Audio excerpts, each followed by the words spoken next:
उपासने साई वाकसुधा भाग 3 अध्याय क्रमांक 20 शके 1846 मिती वैशाख वद्य 4 गुरुवार तारीख 22 मे सन 1924. श्री गणेशाय नमः. श्री सरस्वते नमः. श्री सच्चिदानंद सद्गुरुवे नमः. अथ 20तम अध्याय प्रारंभ. वियोग दुःखापासूनच परमेश्वरी योग सुख. स्वामी मंगलमूर्ती महाराज दर्शनास आले व त्यांनी वेद पाद स्तवन केले असता महाराजांनी त्यांना, येथे कोणी तुमच्या ओळखीचे आहेत का? खडगपूरचे भाऊसाहेब शिंगणेकर व गाड मामा इत्यादी मंडळी ओळखीचे असलेच असे विचारून महाराजांनी भाषणास आरंभ केला. तुम्ही जरी त्यांना ओळखीत नसाल तरी ते तुम्हाला ओळखतात. जनसमाजात ज्यांच्याकडून लोककल्याणासाठी काही सदुपदेश भाषण केले जाते त्या प्रसंगी सर्व जनसमाजाचे लक्ष त्या उपदेशकावरच असते. त्यामुळे बहुतेक जनसमाजाचा तो एकटा लक्षात राहून जातो, ओळखीचा होऊन जातो. परंतु त्या जनसमाजातील बहुतेकांना तो एकटा उपदेशक ओळखीचा नसतो. तसे तुमचे आहे. तुम्ही हल्ली संन्यासाश्रम घेतलेला आहे हे उत्तमच झाले. परंतु गृहस्थ आश्रमामध्ये तुम्ही शेकडो जनसमाजापुढे उत्तम प्रकारचे कीर्तन रूपाने लोककल्याणाकरता उपदेश करीत होता. त्यामुळे तुम्ही जरी एकटे शेकडो जणांना ओळखीत नसाल तरी शेकडो जण तुम्हाला ओळखीत आहेत. परमेश्वराचे किंवा सत्पुरुषाचे याच्या उलट असते. हजारो जण परमेश्वराला व सत्पुरुषाला ओळखीत नाहीत, परंतु सत्पुरुष किंवा परमेश्वर हजारो जणांना थोड्या वेळात ओळखून घेतात. परंतु ते ओळखत असूनही लोकात ओळख दाखवित नाही. महाराज जे बोलत असतात स्वामींच्या ठिकाणी भक्तिप्रेम उत्पन्न होऊन त्यांना प्रेमाश्रू येऊ लागले. यावरून महाराज बोलू लागले, एखाद्याला जर परमेश्वराविषयी प्रेमाचा उमळा आला तर अश्रू येतात, शब्द सद्गदित होतो, बोली फुटत नाही. भक्ती म्हणून लोक ज्याला म्हणतात त्याची जी लक्षणे आहेत त्यापैकी ही आहेत. पुत्रशोक, भार्याशोक इत्यादी आपल्या प्रिय वस्तूंचा वियोग झाल्यावर दुःखाचे उमाळ्यावर उमाळे येतात. अशी अवस्था होते. ही अवस्था हृदयात होते व अश्रुधारा चालतात. ज्यापेक्षा दुःख होते त्यापेक्षा ती वस्तू किंवा परिवार असेल तेच आपले ध्येय होऊन बसते. मात्र खरे प्रेम असेल तर ईश्वराची भक्ती करीत असता रोमांच उभे राहणे, अश्रू चालणे, कंठ सद्गदित होणे इत्यादी अवस्था व प्रिय वस्तूंच्या वियोगापासून होणाऱ्या वियोग दुःखाचा अत्यंत शोकाची अवस्था एक आहे. त्यात व यात जवळजवळ साम्य आहे. परमेश्वराविषयी अत्यंत प्रेम असेल तर त्या प्रेमामुळे कंठ सद्गदित होऊन अश्रुधारा वाहतात. त्यावेळी अवस्था तीच, पण त्याला शोक व दुःख असे म्हटले जाते. त्याचप्रमाणे ईश्वरासंबंधी अत्यंत प्रेम भक्ती असेल तर त्याच्या ठिकाणीही त्या प्रेमाच्या लक्षणांना अनुसरून अश्रू चालणे, कंठ सद्गदित होणे इत्यादी अवस्था होते, पण त्याला भक्तिप्रेमाचा उमाळा म्हणतात.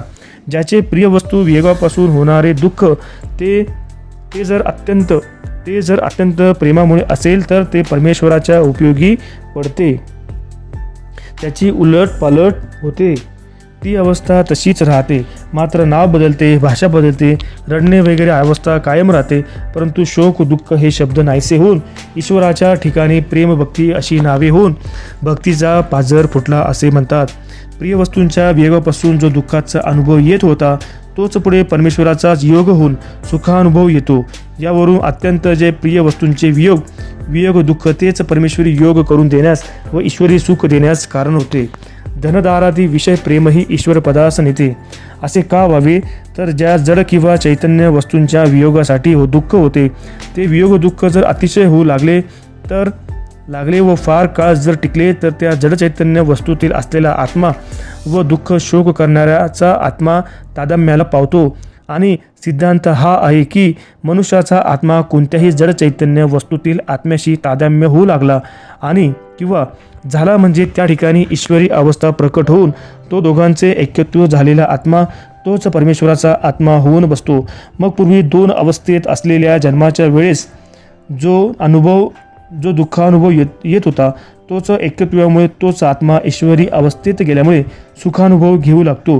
या रीतीचेच कोणी आपल्या प्रिय वस्तूंच्या वियोगाच्या अत्यंत दुःखामुळेच ईश्वर रूप होऊन गेल्याची उदाहरणे आहेत. भरदरीनाथ, तुलसीदास, सूरदास वगैरे. मग परमेश्वर आपणास प्रत्यक्ष दिसत नाही आणि परमेश्वरासंबंधी प्रेम उत्पन्न झाल्याशिवाय परमेश्वरी आनंद मिळत नाही. म्हणून परमेश्वराची उत्पत्ती कशा स्थितीत होते ते अगोदर लक्षात घेतले पाहिजे. कोणत्याही प्रिय अशा जडचैतन्य वस्तूतील आत्मा आणि मनुष्याचा आत्मा यांचे ऐक्यत्व झाले म्हणजे त्या ठिकाणी ईश्वराची उत्पत्ती होते हा सिद्धांत आहे. हे नुकतेच आताच बोलले गेले आहे. म्हणून परमेश्वराच्या उत्पत्तीसाठी अत्यंत प्रेम उत्पन्न होण्याकरता कोणते तरी आपले प्रेमाचे ठिकाण असावे लागते. तर दगडाचा देव किंवा इतर साधू किंवा सत्पुरुष हेच इतर कोणत्याही वस्तूपेक्षा किंवा आपल्या परिवारापेक्षा आपले अत्यंत प्रेमाचे ठिकाण होऊन बसले असेल तर ते फार उत्तमच. ह्याच प्रेमाची जर पूर्णता झाली तर त्याच्यापुढे प्रत्यक्ष या जन्मातच शरीर विद्यमान आहे तोच आणि शरीर सुटल्यानंतरही तोच परमेश्वरी आनंद ठेवला आहे.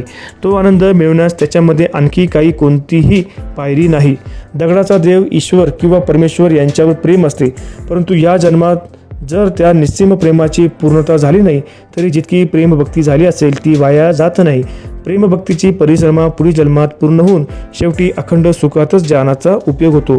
काही व्यवहारी दूषित संस्कारामुळे ईश्वराच्या मूर्ती किंवा सत्पुरुष यांच्या ठिकाणी प्रेमभक्ती श्रद्धाभाव बसतच नसेल आणि व्यवहारातील धनदारादी कोणत्याही जडचैतन्य विषय वस्तूवर कोणत्याही प्रकारे मतलबीशिवाय अत्यंत निस्सीम प्रेम जडत असेल आणि आपल्या परिवारापैकी स्त्री पुत्राधिकांचे ठिकाणीही कोणत्याही प्रकारे मतलबाशिवाय अत्यंत निस्सीम प्रेम जडले असेल व त्या एकच ठिकाणी जडलेल्या प्रेमाचे योगे इतर जगापैकी सर्व तुच्छ वाटत असेल आणि ध्यानी मनी स्वप्नी तीच परिवारापैकी किंवा इतर जड चैतन्य वस्तूपैकी वस्तू समोर येतच असेल आणि त्या वस्तूंचा उपयोग यात किंचितही सहन होत नसेल, त्या प्रिय वस्तूपासून अलग होऊन इच्छित नाही अशी दृढ प्रेमाची सीमा जर झाली असेल आणि ती जर फार काळ टिकत असेल मग ती वस्तू ईश्वर किंवा परमेश्वर रूप जरी नसली तरी त्या वस्तूतील आत्मा आणि प्रेम करणाऱ्या मनुष्याचा आत्मा जसजसा त्या प्रेमभरामुळे एकत्वाला पावतो तशी त्या एकत्वामुळे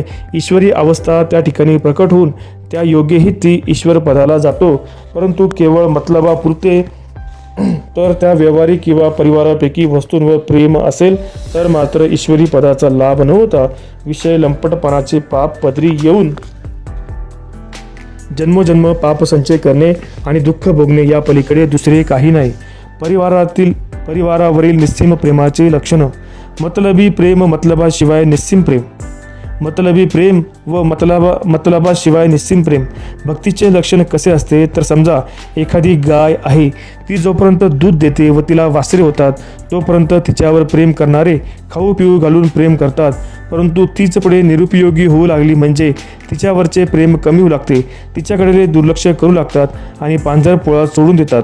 तसेच घोडे जोपर्यंत बसण्याच्या वगैरे उपयोगी आहेत तोपर्यंत त्याला दाणा चारा घालून अंगावरून हात फिरवणे थापटणे असे प्रेम करतात.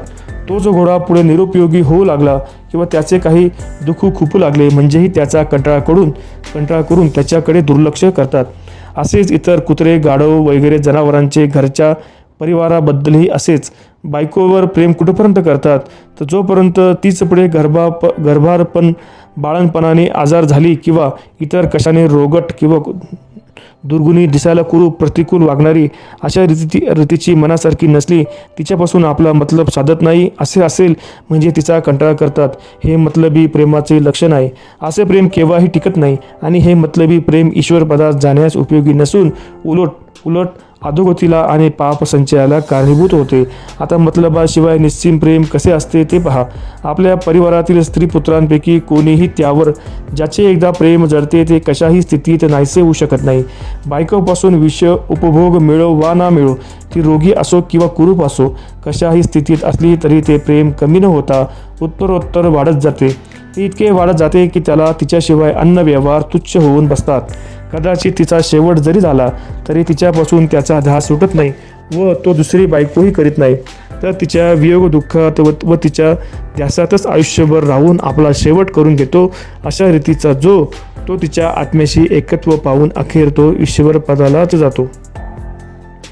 तसेच ज्याच्याशी आपला संबंध जोडला गेला आहे असा तो पती कसाही असो, दुःखी असो, वृद्ध असो, कुरूप असो, त्याच्यापासून आपल्याला कोणत्याही प्रकारे गैरसोय असो कोणत्याही प्रकारे मतलब न ठेवता ज्या स्त्रीचे त्या पतीवर प्रेम निघतच नाही आणि त्याच्याशिवाय सर्व जग आणि सर्व व्यवहार ती तुच्छ मानते, स्वतः आपल्याला सुद्धा तुच्छ समजते, तो कशाही दुःख स्थितीत असला तरी कशाही प्रकारे त्याच्यावरचे प्रेम यत्किंचित सुद्धा कमी न होता वाढत जाऊन अत्यंत दृढ होते, अशा स्थितीतच जर त्याचा शेवट झाला तर त्याच्या वियोग दुःखामुळे सर्व जग तिला शून्यवत भासू लागते आणि निरंतर त्याचाच ध्यास हृदयात वाढत जाऊन ध्यानी मनी स्वप्नी सर्वत्र तिला पती दिसू लागतो.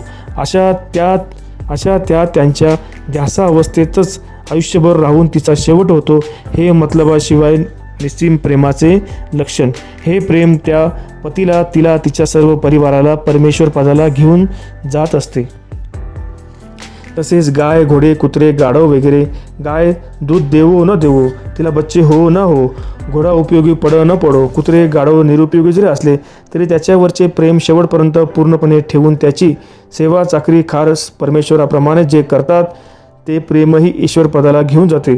परंतु आपल्या परिवारापैकी कोणावरही किंवा इतर कोणत्याही जड चैतन्य वस्तूवरचे प्रेम बहुतेक मतलबीच असून अखेरपर्यंत टिकाऊ नसते. असेलच तर फार थोड्याचे. म्हणून तशा ठिकाणी प्रेम करण्यापेक्षा मतलबाचे असो किंवा निस्सीम असो, पूर्ण असो की अपूर्ण असो, कशीही प्रेम भक्ती असो, ती सत्पुरुष व परमेश्वर यांचीच केलेली उत्तम. कारण ही प्रेम भक्ती कोणत्याही प्रकारे वाया जात नाही, आपल्यालाच गोड असते. कोणत्याही परमेश्वरी किंवा सत्पुरुषावर किंवा कोणत्याही जड चैतन्य वस्तूवर किंवा परिवारावर जे प्रेम जडले जात असते किंवा जडले जाईल त्याचे कारण ते आपले मानलेले गेलेले असते, आपले ठरले गेलेले असते. म्हणून जे आपले मानले गेलेले नसते त्यावरती प्रेम जडत नाही. प्रथम आपली नसलेली वस्तू तिच्यावर आपले प्रेमही नसते, पण तीच वस्तू जर आपली होऊन गेली तर ती आपली झाली म्हणून तिच्यावर आपले प्रेम जडले जाते. जसे एखादी मुलगी आपल्या ओळखीची असते, आपण पाहिलेली असते, पण ती आपली नसते म्हणून तिच्यावर प्रेम नसते. परंतु कर्मधर्म संयोगाने तीच मुलगी जर आपली बायको होऊन गेली तर ती आपली झाली म्हणून तिच्यावर प्रेम जडत जाते. तसेच एखादा पुरुष आपल्या मुलीच्या ओळखीचा असला तरी त्याच्यावर तिचे प्रेम नसते, परंतु कर्मधर्म संयोगाने तोच तिचा जर पती झाला तर तीच त्याच्यावर अत्यंत प्रेम करू लागते. तसेच इतर जड चैतन्य वस्तूंचे किंवा परमेश्वर सत्पुरुष यांचेही असेच. जे आपले म्हणून मानले जाते ते मग कसेही असले तरी ते आपल्यालाच गोड असते व तेथेच प्रेम जडते. कारण आपला आत्मा, जी वस्तू आपली झालेली असते त्यातील आत्मा, या दोघांचे एकत्व होण्याचा स्वभावताच धर्म असतो. तर परस्परांमध्ये जितक्या प्रमाणाचे आपलेपण वाढत जाईल तितक्या प्रमाणाने एकमेकांवर प्रेम जडत जाऊन एकत्व पाहू लागते. परमेश्वराच्या उत्पत्तीला दोन आत्म्यांच्या एकत्वाची जरूर असते आणि दोन आत्म्यांच्या एकत्वाला परस्पर प्रेम वृद्धीची जरूर असते. आणि प्रेम वृद्धी ही परस्परांचे आपलेपणाच्या पूर्णतेवर अवलंबून असते. परस्परांचे आपलेपणाचे मानणे हे जर कच्चे असेल तर पुढील सर्व गोष्टी कच्च्या. एखाद्या ठिकाणी परमेश्वराचे प्रेम विशेष नसते, एकमेकांवर जीव नसून एकमत नसते. त्याचे कारण आरंभीचे परस्परांनी आपलेपण मानून घेतलेले कच्चे असते. म्हणून पुढील एकमेकांवरचे प्रेमही तितक्यापुरते असते. वस्तुतः दुसऱ्या वस्तूंच्या आधाराशिवाय आपल्या ठिकाणीच परमेश्वरी आत्मानंद भोगता येतो. परंतु ही कला सर्वांनाच माहीत नसते. म्हणून दुसरी जडचैतन्य वस्तू आपल्याशी करून त्यातील आत्म्याशी आपल्या आत्म्याचे एकत्व करून ईश्वरी आत्म्याचा आनंद घ्यावा लागतो. कीर्तनकार हरिदासांचे सद्गुण. सर्व भक्त मंडळीस उद्देशून महाराज म्हणाले, या स्वामी महाराजांची योग्यता फार मोठी आहे. त्यांना मी यांच्या पूर्व आश्रमी म्हणजे गृहस्थ आश्रमात असताना पाहिलेले आहे. गृहस्थ आश्रमातील धर्माला अनुसरूनच यांचे उत्तम आचरण होते. तसेच यांच्या पवित्र घराण्याला अनुसरूनच यांचा उद्योगही होता. ज्यावेळी आपला उदरनिर्वाहाचा चरितार्थ घालून परमार्थ साधला जावा असाच होता. तो कोणता? तो लोकांना भक्तिमार्ग लावावा या उद्देशाने सदुपदेशपर कीर्तनाचा उद्योग ते करीत होते. कीर्तनाला जितके गुण आवश्यक असतात तितके गुण त्यांच्यात होते. मुख्य गुण स्वतःच्या ठिकाणी ईश्वराविषयी प्रेम भक्ती असणे. दुसरे सुचिरभूतपणा व स्वधर्माला अनुसरून कर्मनिष्ठपणा. संस्कृत भाषेत पूर्ण असून वेदांत विषयाचे पूर्ण ज्ञान, रसाळवाणी, श्रोत्यांच्या हृदयात बिंबेल अशी भाषणाची शैली, गायन कलेत उत्तम, कंठ मधुर, कीर्तन करताना नाट्य तमाशाप्रमाणे हावभाव नसून पोक्त संभावितपणा कीर्तनात, फालतू गोष्टी किंवा काही खोडी नसणे, चचोर पोशाख नसून संभाविक पोशाख, लोभवृत्ती नसणे, कोणाला कंटाळा येणार नाही अशी स्वभाववृत्ती ठेवणे, यथालाभ संतुष्ट इत्यादी अशांपैकी अनेक काही सद्गुण कीर्तन करणाऱ्या हरिदासांमध्ये असण्याची अत्यंत जरुरी आहे. ही दर्शवलेली बहुतेक लक्षणं या स्वामी महाराजांच्या ठिकाणी पूर्व आश्रमात होती. या सद्गुणाच्या प्रभावाने कोणा सत्पुरुषाची त्यांच्यावर कृपा होऊन त्यांना हे अल्पवयात संन्यास आश्रम घेण्याची सद्बुद्धी झाली. माझा जीव त्यांच्यावर आहे व त्यांचेही प्रेम इथे आहे. तर हल्लीच्या संन्यास आश्रमात पूर्वीचे गृहस्थ आश्रमापैकी जे सुटायचे ते सुटलेच. तथापि कीर्तन पुराण हे प्रसंगाने करण्यास काही हरकत नाही, परंतु लोकांनी बरे म्हणावे आणि त्यापासून आपला मोठेपणा वाढावा व आपल्यास फायदा व्हावा अशी भावना नसावी. संन्यास आश्रमात हे सर्व सुटतच असते व सर्व सोडावेच लागते. महाराजांना जितेपणी मरणाचा अनुभव. जे संन्यासी झालेले असतात त्यांना शास्त्रात हंस म्हणतात.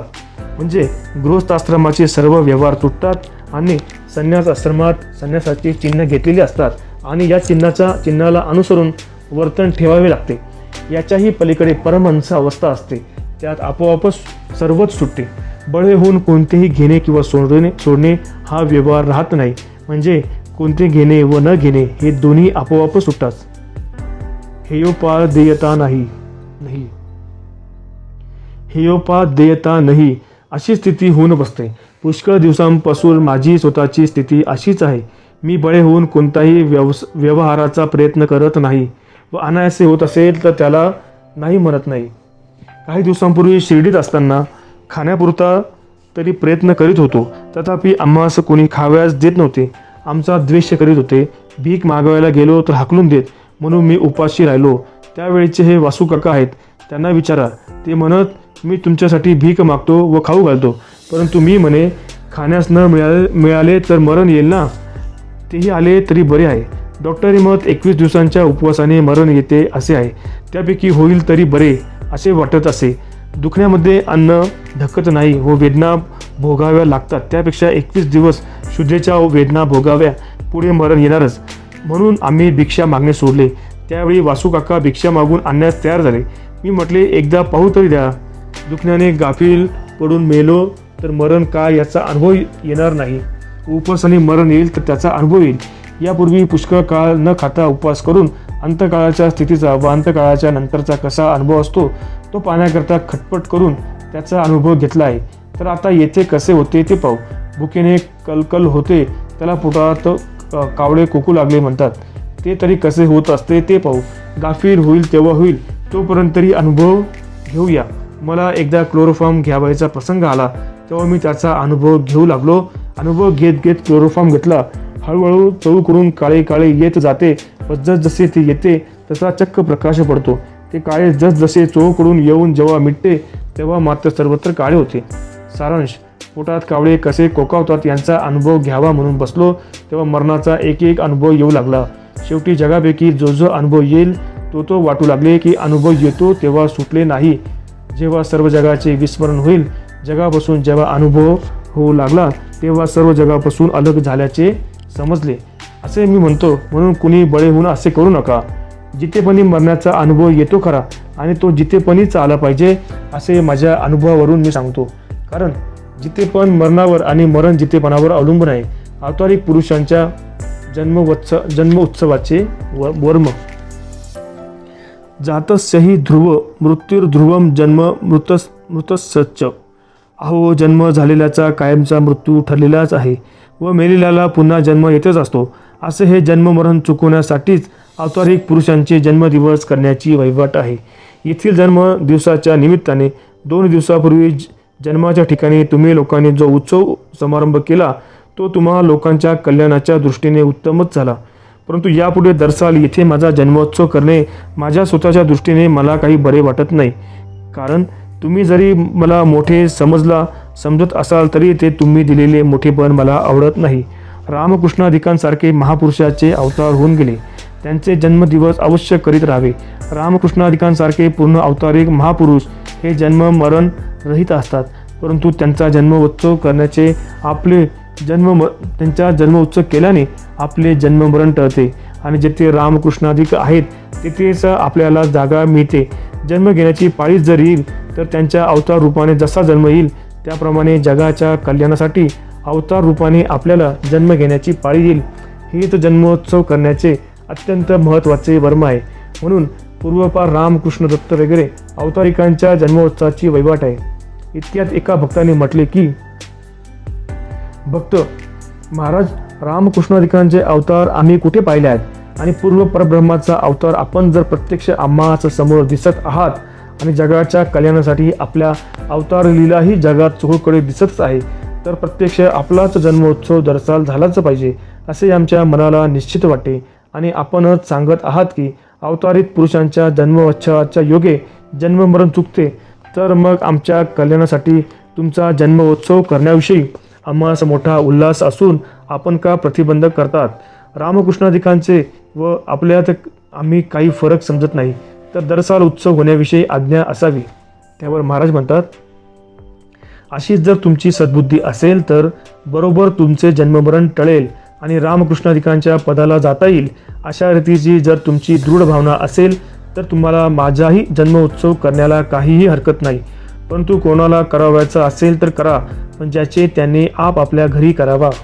त्यावर भक्त म्हणतात, ज्यांना त्यावेळेस येथे येणे अशक्य ते घरी करतील, ज्यांना येथे येऊन करणे शक्य असेल ते येथे येऊन करतील. महाराज, मी येथे नको कशासाठी म्हणतो की जन्मोत्सवाच्या निमित्ताने तुम्ही येथे येऊन माझ्यापुढे काही पैसे वगैरे ठेवता, त्याचे मला फार वाईट वाटते. कारण शेकडो लोकांनी जन्मोत्सवानिमित्त मुद्दाम येथे येऊन पैसे ठेवावेचे म्हणजे त्या निमित्ताने लोकांना बोलवून पैसे गोळा करण्याची आमची एक योजना केली असे दिसून येते.